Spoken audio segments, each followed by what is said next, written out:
당신이 부자가 되고 싶다면 사람들을 도와주지 마세요. 이 말 충격적으로 들리시죠? 이 말은 분명히 낯설고 심지어 잔인하게 들릴지도 모릅니다. 우리는 어릴 적부터 남을 도우며 살아야 한다. 착한 마음이 결국 복을 부른다는 말을 들어왔죠. 그런데 현실은 어떻습니까?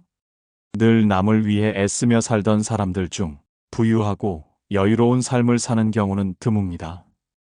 오히려 늘 피곤하고 늘 부족하며 늘 이용만 당하는 경우가 많습니다. 그렇다면 질문해 봅시다. 왜 어떤 도움은 나를 가난하게 만들고 왜 어떤 사람은 도움을 주지 않아도 풍요롭게 살까? 오늘은 이 역설적인 진실에 대해 함께 깊이 생각해 보려 합니다. 선의가 가난을 부른다? 정민 씨는 작은 회사를 운영하는 50대 사업가입니다. 그는 주변 사람들에게 늘 이렇게 불렸습니다. 마음이 따뜻한 사장님. 어려운 직원이 있으면 월급을 미리 당겨주었고, 친구가 곤란하다 하면 빚보증도 서주었습니다. 심지어 친척들이 돈을 빌려달라고 하면 단 한 번도 거절하지 않았죠. 처음에는 모두가 고마워했습니다. 하지만 시간이 지나자 어떤 일이 벌어졌을까요? 직원들은 당겨받은 월급으로 소비만 늘렸을 뿐 근본적인 해결을 찾지 않았습니다. 친구는 빚보증을 악용했고 결국 정민 씨에게 큰 빚을 떠넘겼습니다. 친척들은 빌리면 되겠지 하는 생각에 돈을 갚을 생각조차 하지 않았습니다. 결국 정민 씨는 회사도 잃고 가족의 신뢰도 잃고 무엇보다 스스로를 잃어버렸습니다. 여기서 묻겠습니다. 정민 씨는 정말 도운 걸까요? 아니면 자기 삶을 내어준 걸까요? 사람은 본능적으로 남을 돕고 싶어 합니다. 하지만 문제는 그 선의가 언제나 자신에게 돌아오지는 않는다는 것이죠. 도움은 때로 사람을 성장시키지 못하고 오히려 상대를 나약하게 만들기도 합니다. 그리고 더 큰 문제는 남을 돕느라 정작 자신을 돌보지 못하는 삶에 빠져버리는 겁니다. 착한 사람일수록 왜 지갑은 늘 비어 있을까? 혹시 당신도 이런 의문을 가진 적이 있지 않나요? 생각해 보세요. 당신 주변에서 가장 친절하고 남을 잘 돕는 사람을 떠올려 보세요. 그들의 경제적 상황은 어떤가요? 반대로 당신이 아는 가장 부유한 사람들을 생각해 보세요. 그들은 얼마나 자주 당신을 도왔나요?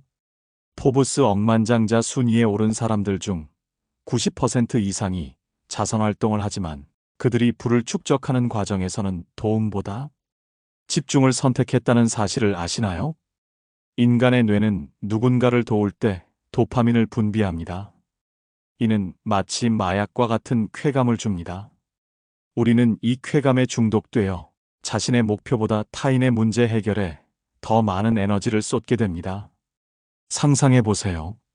당신이 하루에 8시간의 에너지를 가지고 있다면 그중 6시간을 남의 문제 해결에 쓰고 단 2시간만을 자신의 부축적에 사용한다면 과연 언제 부자가 될 수 있을까요? 부자들이 절대 하지 않는 도움.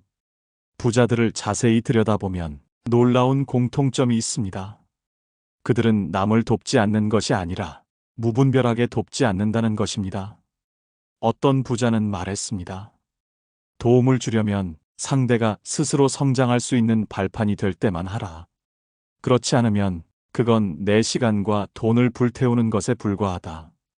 부자들은 결코 좋은 사람이 되기 위해 사는 게 아닙니다. 그들은 스스로 단단해진 뒤에야 세상의 나눔을 실천합니다. 그렇다면 질문이 떠오르죠. 나는 지금 진짜 도움을 주고 있는 걸까? 아니면 나를 소모하는 중일까? 부자들에게는 한 가지 공통점이 있습니다. 그들은 선택적 공감의 달인이라는 점입니다. 모든 사람의 문제에 감정적으로 반응하지 않고 오직 자신의 목표와 일치하는 상황에서만 도움의 손길을 뻗습니다. 이것이 냉정해 보일 수 있지만 생각해 보세요. 비행기에서 산소 마스크가 떨어질 때 왜 승무원들은 자신부터 먼저 착용하라고 안내할까요? 자신이 살아야 남을 구할 수 있기 때문입니다. 심리학 연구에 따르면 연봉이 높은 사람일수록 아니오라고 말하는 횟수가 평균 3배 더 많다고 합니다. 그들은 무엇에 아니오라고 말하고 있을까요? 당신이 친구의 이사를 도와주는 토요일 오후를 생각해 보세요. 그 시간에 당신은 무엇을 할 수 있었을까요? 새로운 기술을 배우거나 부업을 하거나 투자 공부를 할 수 있었습니다. 부자들은 이런 기회비용을 항상 계산합니다. 그들에게 시간은 곧 돈이고 그 돈은 복리로 불어나는 자산입니다. 착한 마음이 왜 함정이 되는가? 우리는 착하게 살면 언젠가는 보상이 있을 거라고 믿습니다. 하지만 현실은 정반대일 때가 많습니다. 부탁을 거절하지 못해서 늘 바쁘고 베풀기만 해서 정작 내 통장은 비어 있고 상대는 고마움보다 당연함을 느끼고 결국 나만 지쳐 쓰러집니다. 이런 상황에서 우리는 문득 깨닫습니다. 나는 왜 이렇게 착한데 행복하지 않을까? 착한 마음이 가진 또 다른 함정은 기대감입니다. 내가 이렇게 도와줬으니 언젠가는 그도 나를 도와주겠지. 하지만 그 기대는 대부분 배신으로 돌아옵니다. 우리가 베푼 선의는 상대에게는 금세 당연한 것이 되어버립니다. 고마움은 순간이지만 기대는 오래 남습니다. 그래서 결국 선의로 시작한 관계가 원망으로 끝나기도 합니다. 그렇다면 착한 마음은 잘못된 걸까요? 아니죠. 문제는 착한 마음 자체가 아니라 방향 없는 착함입니다. 진짜 지혜로운 착함은 상대를 의존하게 만들지 않습니다. 진짜 따뜻한 마음은 스스로 설 수 있도록 돕습니다. 하지만 무분별한 착함은 결국 상대도 약하게 만들고 나도 지치게 만듭니다. 그러니 스스로에게 물어야 합니다. 나는 지금 착해서 돕는 걸까? 아니면 착해야 한다는 압박 때문에 돕는 걸까? 내 착한 마음은 지금 나를 살리고 있는 걸까? 아니면 나를 갉아먹고 있는 걸까? 착한 마음은 아름다운 씨앗입니다. 하지만 그 씨앗을 어디에 어떻게 심느냐에 따라 꽃을 피우기도 하고 잡초가 되기도 합니다. 부자가 되려면 그리고 진짜 의미 있는 나눔을 하려면 그 씨앗을 함부로 뿌리지 않는 지혜가 필요합니다. 도움의 함정에서 벗어나기. 아니오라고 말하는 것은 이기적인 행위가 아닙니다. 그것은 자신의 가치와 목표를 명확히 하는 행위입니다. 잠깐 이런 경험 있지 않나요? 누군가 도움을 요청했을 때 속으로는 거절하고 싶었지만 착한 사람으로 보이고 싶어서 승낙했던 순간 말입니다. 그 순간 당신은 자신을 배신한 것입니다. 진정한 도움이란 역설적이게도 남을 돕지 않음으로써 우리는 더 큰 도움을 줄 수 있습니다. 자신의 부를 축적하고 성공한 후에야 진정으로 의미 있는 도움을 제공할 수 있습니다. 빌 게이츠는 마이크로소프트로 부를 축적한 후 자선재단을 통해 지금까지 500억 달러 이상을 기부했습니다. 만약 그가 젊은 시절부터 모든 사람을 도왔다면 과연 이런 규모의 기부가 가능했을까요? 진짜 도움은 무엇인가? 여기서 깊이 생각해 봅시다. 도움이라는 행위는 누구를 위한 걸까요? 어쩌면 남을 돕는다고 하면서 사실은 내 마음의 죄책감을 덜기 위한 것일지도 모릅니다. 어쩌면 상대를 성장시키기보다 의존하게 만들고 있는 건지도 모릅니다. 그렇다면 진짜 도움은 무엇일까요? 상대가 스스로 설 수 있도록 기회를 주는 것. 그것이야말로 진정한 도움 아닐까요? 많은 경우 우리의 도움은 상대를 위한 듯 보이지만 사실은 나를 위한 경우가 많습니다. 죄책감이 싫어서, 외면이 불편해서, 혹은 좋은 사람으로 보이고 싶어서 우리는 도움이라는 이름으로 누군가의 삶에 개입하곤 합니다. 그러나 진짜 도움은 다릅니다. 진짜 도움은 상대를 나에게 의존하게 만들지 않습니다. 진짜 도움은 상대가 스스로 설 수 있도록 뒤에서 기다려주는 인내심입니다. 도움을 주는 사람들 대부분은 결핍의식에 사로잡혀 있습니다. 내가 도와주지 않으면 이 사람이 어떻게 될까? 라는 두려움 말입니다. 하지만 부자들은 풍요의식으로 사고합니다.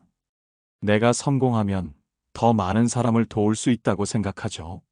물리학의 에너지 보존 법칙처럼 인간의 정신적 에너지도 한정되어 있습니다. 당신의 에너지를 여러 곳에 분산시키면 어느 것 하나 제대로 해낼 수 없습니다. 부자들은 이를 직관적으로 알고 있습니다. 그들은 자신의 에너지를 한 점에 집중시켜 레이저처럼 날카롭게 사용합니다. 여기 두 친구가 있었습니다. 한 명은 늘 주위 사람들에게 돈을 빌려주고 부탁을 들어주는 사람이었고, 다른 한 명은 냉정하게 거절할 줄 아는 사람이었습니다. 시간이 지나자 첫 번째 친구는 늘 돈에 쪼들렸습니다. 주위 사람들은 그를 고마워하기보다 당연히 도와줄 사람으로만 여겼죠. 반면 두 번째 친구는 초반에는 욕도 먹었습니다. 너는 너무 이기적이야. 하지만 시간이 흐르자 그는 자신의 삶을 지키며 부를 쌓았고, 결국에는 안정적인 기반 위에서 더 큰 나눔을 실천할 수 있었습니다. 이 두 사람의 차이는 단순합니다. 무분별한 도움을 했느냐, 선택적인 도움을 했느냐. 흥미롭게도 계속해서 도움을 주는 관계에서는 기묘한 일이 일어납니다. 도움을 받는 사람은 점점 의존적이 되고, 주는 사람은 점점 지쳐갑니다. 이는 건강한 관계가 아닙니다. 행동경제학자 된 에리얼리의 연구에 따르면 무료로 도움을 받은 사람들이 유료 서비스를 받은 사람들보다 만족도가 낮다고 합니다. 왜 그럴까요? 진정한 관계는 서로가 성장하는 관계입니다. 일방적인 도움이 아니라 상호 교환이 이루어지는 관계 말입니다. 부자들은 이런 관계만을 유지합니다. 자기 삶을 먼저 풍요롭게 하라. 여기서 핵심이 드러납니다. 부자가 되고 싶다면 먼저 나의 삶을 지켜야 합니다. 내 에너지가 고갈된 상태에서 남을 돕는 건 결국 나를 무너뜨릴 뿐입니다. 내 삶이 먼저 단단히 서야 진짜 의미 있는 도움을 줄 수 있습니다. 그러니 이렇게 물어보세요. 나는 지금 남을 돕는 걸까? 아니면 내 삶을 버리고 있는 걸까? 먼저 나를 채워라. 가난한 사람일수록 남에게 잘 보이려 합니다. 하지만 부자들은 먼저 자신에게 친절합니다. 자신의 시간, 돈, 에너지를 먼저 채우고 그 다음에 남을 돕습니다. 빈 잔으로는 다른 잔을 채울 수 없습니다. 넘치는 잔에서 흘러넘칠 때 그게 진짜 나눔입니다. 그래서 결론은 단순합니다. 당신이 부자가 되고 싶다면 무분별한 도움부터 멈춰야 한다. 부자가 되는 가장 확실한 방법은 남을 돕는 것이 아니라 가치를 창조하는 것입니다. 스티브 잡스는 사람들을 일일이 도와준 것이 아니라 아이폰이라는 가치를 창조했습니다. 그 결과 전 세계 수억 명의 사람들이 혜택을 받았습니다. 개인적으로 한 명 한 명을 돕는 것과 시스템을 만들어 수천 명을 돕는 것, 어느 쪽이 더 효율적일까요? 부자들은 항상 후자를 선택합니다. 아마존의 제프 베조스는 고객을 위해라는 명분으로 회사를 키웠지만 실제로는 자신의 부를 축적했습니다. 그 결과 수백만 명의 일자리가 창출되었습니다. 이것이 바로 자본주의의 아이러니입니다. 남을 돕지 않는다는 결정을 내릴 때 따라오는 죄책감은 강력합니다. 하지만 이 죄책감이 당신을 가난으로 이끄는 족쇄라는 것을 인식해야 합니다. 죄책감은 사회가 우리에게 심어준 프로그래밍입니다. 이 프로그래밍에서 벗어나야만 진정한 자유를 얻을 수 있습니다. 완전히 이기적이 되라는 것이 아닙니다. 합리적으로 이타적이 되라는 것입니다. 언제, 어떻게, 누구를 도울 것인지에 대한 명확한 기준을 세우세요. 부자들과 일반인들의 가장 큰 차이점 중 하나는 시간에 대한 인식입니다. 부자들은 자신의 시간에 명확한 가격표를 붙입니다. 시간당 100달러, 1000달러, 심지어 1만 달러의 값어치를 매깁니다. 당신의 시간은 시간당 얼마의 가치가 있나요? 그리고 그 시간을 남을 돕는데 무료로 사용하고 있지는 않나요? 워렌 버핏은 자신의 시간을 시간당 약 30만 달러로 계산합니다. 그렇다면 그가 누군가와 1시간 커피를 마시는 것은 30만 달러의 가치가 있는 일이어야 합니다. 물을 끓이려면 100도까지 온도를 올려야 합니다. 99도에서 멈추면 여전히 차가운 물일 뿐입니다. 불을 축적하는 것도 마찬가지입니다. 임계점까지 집중해야 합니다. 남을 돕는 것은 이 집중을 방해하는 가장 큰 요소 중 하나입니다. 선의로 시작된 도움이 당신의 집중력을 산산조각 냅니다. 심리학자 미하이 칙센트미하이가 말한 몰입의 상태를 기억하시나요? 이 상태에서 우리는 최고의 성과를 냅니다. 하지만 끊임없는 도움 요청은 이 몰입 상태를 방해합니다. 진정한 도움은 물고기를 주는 것이 아니라 물고기 잡는 법을 가르치는 것입니다. 하지만 더 나아가 진정한 도움은 스스로 성공한 후 그 성공 방법을 공유하는 것입니다. 당신이 부자가 되면 그 자체로 많은 사람들에게 영감을 줍니다. 직접적인 도움보다 훨씬 강력한 영향력을 미칠 수 있습니다. 일론 머스크는 개인적으로 누구를 도와주기보다는 테슬라와 스페이스X를 통해 인류 전체에게 새로운 가능성을 보여주고 있습니다. 어느 쪽이 더 큰 도움일까요? 지금부터 10년 동안 모든 도움 요청을 거절하고 오직 자신의 성공에만 집중한 당신과 계속해서 남을 도우며 살아온 당신을 비교해 보세요. 어느 쪽이 더 많은 사람에게 의미 있는 영향을 미칠 수 있을까요? 진정한 레거시는 일시적인 도움이 아니라 지속 가능한 가치 창조에서 나옵니다. 부자가 된 후 만들어낸 시스템, 재단, 사업은 수백 년간 인류에게 도움을 줄 수 있습니다. 앤드류 카네기는 평생 도서관 2,500개를 지었습니다. 만약 그가 젊은 시절부터 개인적으로 사람들을 도왔다면 이런 규모의 기여가 가능했을까요? 당신이 부자가 되고 싶다면 사람들을 도와주지 마세요. 이 말이 냉정하게 들릴 수 있지만 이는 더 큰 선을 위한 일시적 희생입니다. 역설적이게도 이기적으로 보이는 이 선택이 궁극적으로는 가장 이타적인 선택일 수 있습니다. 당신의 성공이 더 많은 사람들에게 희망과 기회를 줄 것입니다. 오늘부터 당신은 어떤 선택을 하시겠습니까?